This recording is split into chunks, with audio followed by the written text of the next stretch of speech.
Prestige on Road। আজকে দ্বিতীয় দিনের সন্ধে আর অবশ্যই ইন্ডিয়া গেট। আমরা ঘুরতে ঘুরতে চলে এসেছি ইন্ডিয়া গেটে। প্রচুর ক্রাউড, হালকা ঠান্ডা, দারুণ আমেজ, আর আসতেই হতো। মেমোরি চেরিশ করছি আমরা। অনেক ছোটবেলায় আসা আমাদের দুজনেরই, তাই এখন ঘেরে বয়সে তো আসতেই হবে। ছবি টবি তোলা হয়েছে, প্রচুর মানুষের ভিড় আর দারুণ লাগছে। আর অনেকটা চেঞ্জ, প্রচুর মানে আগে যা দেখেছি এখনের মধ্যে প্রচুর চেঞ্জেস। একবার আপনাদের পুরোটা ঘুরে দেখাই।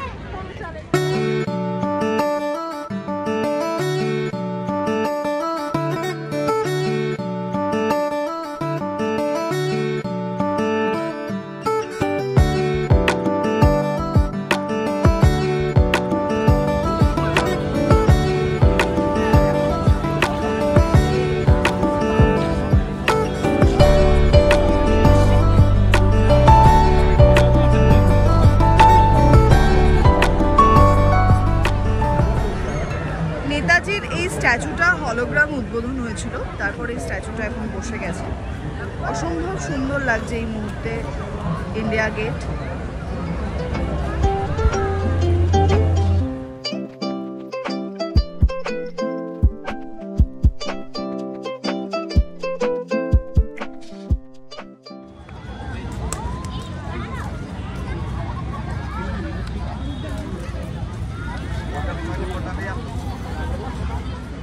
মাথায় একটু ঠান্ডা ঠান্ডা লাগছে, এবারটা পড়েনি কিছু।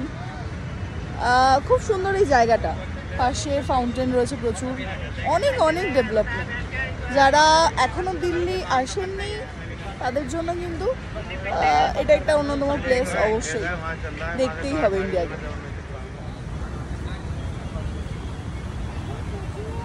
সকাল বা সন্ধে যে কোনো সময় এই জায়গাটা সত্যি অসাধারণ লাগে। ছোটরা খেলে বেড়াচ্ছে, বড়রা বসে রয়েছে, নিজেদের মতো হাঁটাহাঁটি করছে। একদম সুন্দর একটা জায়গা, সুন্দর সুন্দর জায়গা, সত্যি ভালো লাগছে। এই জায়গাটায় হাঁটতে দারুণ লাগবে। এখন এই সুন্দর সাবওয়ে সিস্টেম হয়ে গেছে, যার জন্য রাস্তা ক্রস করা একেবারেই অসুবিধা নয়, কিন্তু চাইলে এখান দিয়ে আসাই যায়, তাতেও কোনো অসুবিধা নেই। রাস্তা ক্রস করে জাস্ট অপোজিট সাইড থেকে এখানে ঢোকা যেতে পারে।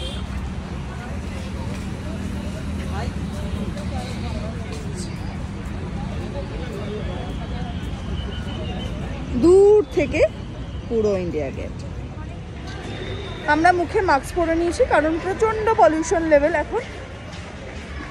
এই পেছনে ইন্ডিয়া গেটকে ছেড়ে আমরা নেমে যাচ্ছি সাবওয়ে দিয়ে। এই যে আমাদের সাবওয়ে, একটা জিনিস দেখাই, মজার জিনিস। পুরো ইন্ডিয়া গেটের এরিয়াটার ম্যাপ এখানে সুন্দর করে ডিসপ্লে করা রয়েছে। এই কর্তব্য পাথ, যেটা নতুন ডিজাইন, সেটা এখানে এস্টাবলিশড। খুব সুন্দর করেছে, নো ডাউট।